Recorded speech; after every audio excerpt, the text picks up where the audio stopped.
வணக்கம். இன்றைய மாவட்ட செய்திகள்.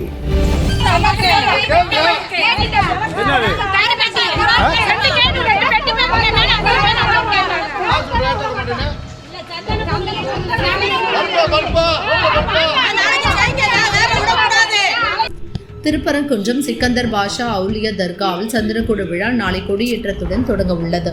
இதற்காக மலை உச்சியில் உள்ள சிக்கந்தர் தர்காவில் கொடியேற்றம் செய்வதற்கான கொடிமரம் எடுத்து வருவதற்காக 4 இஸ்லாமியர்கள் சென்றுள்ளனர். திருப்பரங்குன்றம் மலை மீது உள்ள தூணில் தீபம் ஏற்றும் விவகாரத்தில் மலை மீது செல்ல தடை விதித்து மலை முழுவதும் போலீசார் பாதுகாப்பு போடப்பட்டுள்ளது. கடந்த 3ஆம் தேதி தொடங்கிய அந்த பாதுகாப்பு 17 நாட்களாக பக்தர்கள் செல்ல போலீசார் அனுமதி மறுத்து வருகின்றனர். சிக்கந்தர் பாஷா சந்திரக்கூட நிகழ்ச்சி தொடர்பாக பீஸ் கமிட்டி திருமங்கலம் ஆர்டிஓ அலுவலகத்தில் ஆர்டிஓ சிவஜோதி தலைமையில் நடந்தது. இதில் திருப்பரங்குன்றம் கோயில் உதவி ஆணையாளர் சசிபிரியா, தாசில்தார் கவிதா, தர்கா நிர்வாகிகள் கலந்து கொண்டனர். அதில் நிகழ்ச்சி நடத்த அனுமதி கொடுக்கப்பட்டது. இந்நிலையில் சந்திரக்கூட நிகழ்ச்சி கொடியேற்றத்திற்காக மலையில் இருக்கும் தர்காவில் உள்ள கொடிமரத்தை எடுத்து வந்து வண்ணம் தீட்டி மீண்டும் நாளை கொடியேற்றம் செய்வதற்கான பணிகள் நடக்கிறது. இதற்காக மலை உச்சிக்கு சென்று 4 இஸ்லாமியர்களை எவ்வாறு அனுமதித்தீர்கள் என அப்பகுதி பொதுமக்கள், இந்து அமைப்பு மற்றும் பாஜகவினர் போலீசாரிடம் வாக்குவாதத்தில் ஈடுபட்டனர். மலை மேல் தீபம் ஏற்ற சென்னை ஹைகோர்ட் மதுரை கிளை உத்தரவிட்டும் மலை மேல் தீபம் ஏற்ற அனுமதிக்கவில்லை. ஆனால் ஆர்டிஓ தலைமையில் நடைபெற்ற பீஸ் கமிட்டியின் உத்தரவின் பேரில் 4 பேரை அனுமதித்தது நியாயமா என கேள்வி எழுப்பினர்.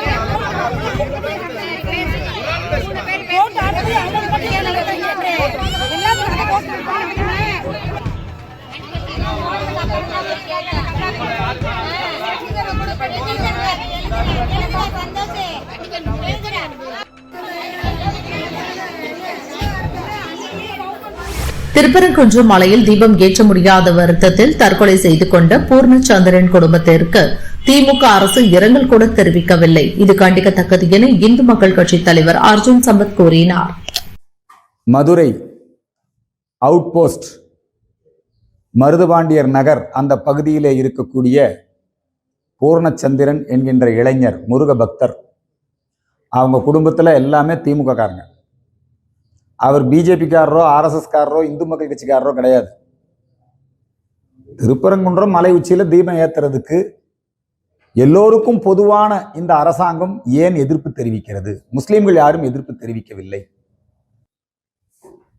நீட் தேர்வு எழுதி அதில் ஃபெயில் ஆகி ஒரு மாணவி தற்கொலை பண்ணிட்டாங்க, மாணவன் தற்கொலை பண்ணிட்டாங்கன்னா முதலமைச்சரோ அல்லது கட்சிக்காரங்களோ நேரில் போய் அந்த குடும்பத்துக்கு நிதி உதவி செய்கிறாங்க, ஆறுதல் சொல்கிறாங்க. கள்ளச்சாராய மரணத்தில் மக்கள் பலியானாங்க, நேரடியாக மந்திரிகள் போய் அந்த குடும்பத்துக்கு ஆறுதல் சொன்னாங்க, பணம் 10 லட்ச ரூபா கொடுத்தாங்க. கரூர் ஜோசப் விஜயுடைய கூட்ட நெரிசல், அதில் 40க்கும் மேற்பட்டோர் குழந்தைகள் உட்பட பெண்கள் உட்பட பலியானாங்க, அங்க மந்திரிகள் நேரில் போய் ஆறுதல் சொன்னாங்க, பணம் கொடுத்தாங்க. ஆனால் இன்றைக்கு பூர்ணச்சந்திரனுடைய அந்த இல்லத்திற்கு ஒரு இரங்கல் அறிக்கை கூட தமிழக முதல்வர் ஆளுங்கட்சி எதுவுமே கொடுக்கவில்லை. உள்ளூர் மந்திரியோ ஆட்சித்தலைவரோ நேரடியாக வந்து பார்க்கவில்லை. ஏன் இந்துக்களை புறக்கணிக்க வேண்டும்? அந்த குடும்பம் மாண்புமிகு முதலமைச்சருடைய கவனத்திற்கு இந்த விஷயத்தை நேரடியாக எடுத்துச் சொல்ல விரும்புகிறேன். அந்த குடும்பத்திற்கு நிவாரணம் வழங்க வேண்டும். கள்ளச்சாராயத்தில் செத்தவனுக்கு நிவாரணம் கொடுக்கிறீர்கள், அதே போல பல்வேறு விஷயங்கள்ல மரணம் அடைஞ்சவங்களுக்கெல்லாம் நிவாரணம் கொடுக்குறீங்க, இரங்கல் அறிக்கை கொடுக்குறீங்க. ஆனா இந்த குடும்பத்துக்கு நிவாரணம் எதுவும் கொடுக்கல. அந்த குடும்பத்தை சார்ந்தவர்களுக்கு ஒரு அரசு வேலை வாய்ப்பு, அந்த குடும்பத்திலே அவங்களுடைய அந்த உயிரிழப்பு, அந்த குழந்தைகளுடைய எதிர்காலம், இதையெல்லாம் கவனத்திலே கொண்டு அந்த குடும்பத்திற்கு 1 கோடி ரூபாய் நிவாரணம் அரசு சார்பிலே வழங்க வேண்டும் என்கிற கோரிக்கையை முன்வைக்கிறோம். இப்போ இதுக்கெல்லாம் மாற்று நான் தான் அப்படின்னு விஜய் வந்துட்டு இருக்காரு. ஈரோட்டில் கூட்டம் போட்டார், அந்த கூட்டம் ஒரு ஃபெயிலியர். அவங்க என்ன பண்றாங்கன்னா திமுகவுக்கும் எங்களுக்கு தான் போட்டி அப்படிங்கிறத, திமுக ஒரு தீய சக்தி தீய சக்தி தீய சக்தி அப்படின்னு எழுதி கொடுத்தது அப்படியே பேசுறாரு. இது எழுதி கொடுத்ததே திமுக தான் விஜய்க்கு. ஏன்னா ஒவ்வொரு தேர்தலுக்கும் திராவிட முன்னேற்ற கழகம் ஒரு நடிகனை கட்சி ஆரம்பிக்க சொல்லும். கடந்த தேர்தலில் மக்கள் நீதி மையம் ஆரம்பித்தார்கள். கமலஹாசனை வைத்து திமுக எதிர்ப்பை பேச வைத்தார்கள். திமுக மீது எதிர்ப்பு காட்டுகின்ற அந்த ஓட்டையெல்லாம் பிரிக்கணும் அப்படிங்கிறதுக்காக இந்த ஜோசப் விஜய் கட்சிக்கு எல்லா ஏற்பாடும் பண்ணி கொடுக்கறதே அவங்க தான்.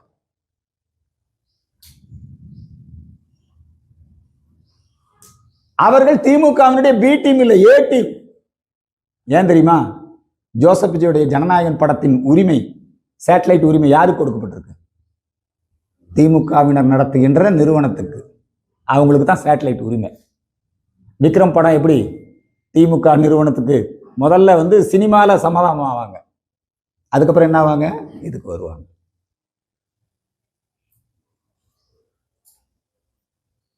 ஈரோட்டிலே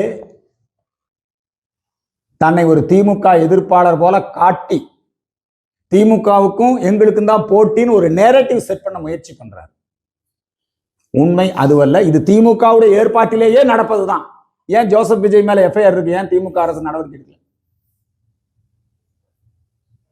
கரூர் நெரிசல் மரணத்திற்கு ஏன் இன்னை வரைக்கும் நீதி கிடைக்கல?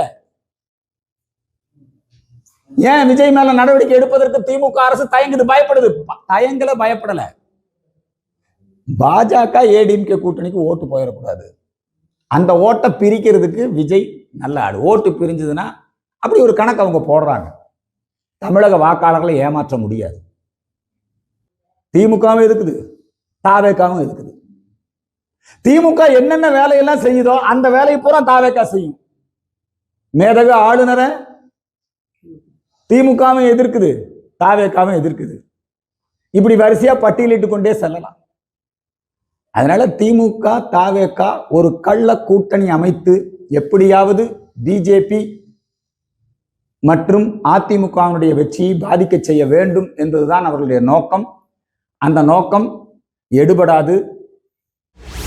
ஒசூரில் சர்வதேச விமான நிலையம் அமைக்க நடவடிக்கைகள் எடுக்கப்பட்டு வருகிறது.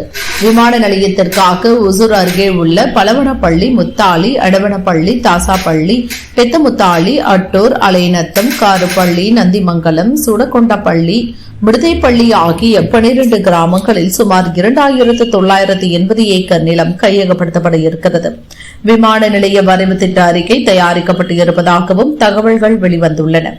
ஆனால் ஒசூர் பகுதி விவசாயிகள் விமான நிலையம் அமைக்கக்கூடாது என வலியுறுத்தி வருகின்றனர்.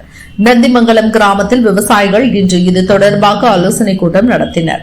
பாரதிய ஜனதா மாநில செய்தி தொடர்பாளர் நரசிம்மன், அதிமுக முன்னாள் அமைச்சர் பாலகிருஷ்ண ரெட்டி, பாட்டாளி மக்கள் கட்சி முன்னாள் எம்எல்ஏ வேலுசாமி மற்றும் பல்வேறு விவசாய சங்கங்களின் பிரதிநிதிகள் உள்பட பலர் கலந்து கொண்டனர். எங்களுக்கு விமான நிலையம் தேவையில்லை, விளைநிலங்களை விட்டுத் தரமாட்டோம், நிலங்களை கையகப்படுத்தக்கூடாது என கூட்டத்தில் கலந்து கொண்ட அனைவரும் ஒருமனதாக தெரிவித்தனர்.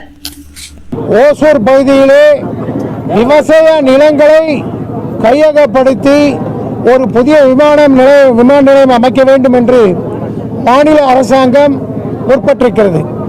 ஆனால் இந்த பகுதியில் வாழக்கூடிய ஆயிரக்கணக்கான விவசாயிகளுடைய கோரிக்கை, பொதுமக்கள் கோரிக்கை, அனைத்து அரசியல் இயக்கங்களுடைய கோரிக்கை என்னவென்று சொன்னால், ஒரு விவசாய நிலம் கூட எடுக்காமல் நீங்கள் இங்கே விவசாயத்தை செய்வதற்கு வழிகோல வேண்டும், இந்த பகுதியில் விமான நிலையம் வரக்கூடாது என்ற ஒரே கோரிக்கையை வைத்து இந்த மக்கள் மத்தியில் இன்றைக்கு நாங்கள்லாம் வந்திருக்கிறோம். அதற்காக இங்கிருக்கின்ற நிலங்களை மாநில அரசாங்கம் டிட்கோவின் மூலமாக கையகப்படுத்துவதை உடனடியாக நிறுத்த வேண்டும். 1 ஏக்கர் நிலம் கூட இந்த பகுதியிலே இங்கே வரக்கூடிய விமான நிலையம் என்ற பெயருக்கு எடுக்கக்கூடாது. அது தவறினால் இந்த அரசாங்கத்திற்கு விவசாய சங்கங்களும் விவசாய பொதுமக்களும் அரசியல் இயக்கங்கள் அத்தனை பேருமே எதிர்க்கின்ற ஒரு மிகப்பெரிய சூழ்நிலை உருவாகி இருக்கிறது. இங்கே மாவட்ட ஆட்சியர் முருகன் அவர்களுடைய முன்னிலையிலே விரைவிலேயே தமிழக அரசாங்கம் அந்த கொள்கையை விடுகின்ற அளவிற்கு, தமிழகமே எதிர்பார்க்காத அளவிற்கு மிகப்பெரிய ஒரு விவசாய போராட்டத்தை நாங்கள் நடத்துவதற்கு தயாராக இருக்கின்றோம். இங்கே அரசியல் பேசுவதில்லை. விவசாயம் பாதுகாக்கப்பட வேண்டும், விவசாய நிலம் பாதுகாக்கப்பட வேண்டும்.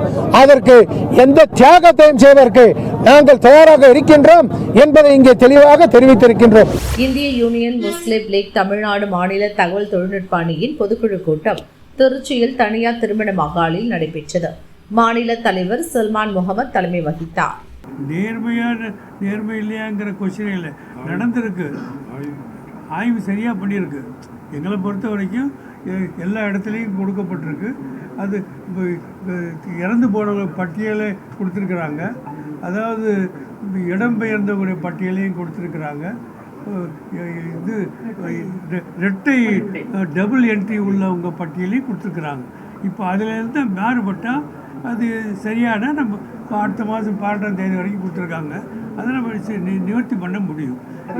நாங்கள் தமிழ்நாட்டில் ஐஎம்எல் சார்பாக நாங்கள் கலைஞர் காலத்தில் முஸ்லீம் சமுதாயத்துக்கு அப்படின்னு நீங்கள் 16 தொகுதி கொடுக்கணும்னு சொன்னோம்.